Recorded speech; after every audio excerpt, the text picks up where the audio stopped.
ramay na raas na ibig sabihin, nagpapag-alaga, pastor, nagpapag-alaga, marunong alaga, tama. Na ibig sabihin,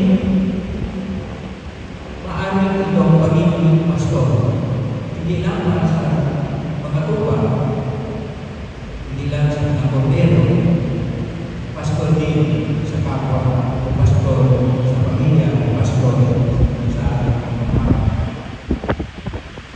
Kaya, maganda po ang pagsulat ito sa ating dokumento sa Juan, Pagkalutis, versikulo 11 hanggang 18. Sa versikulo 11, sigura na sinasabing, ito ikumen, obras. Ito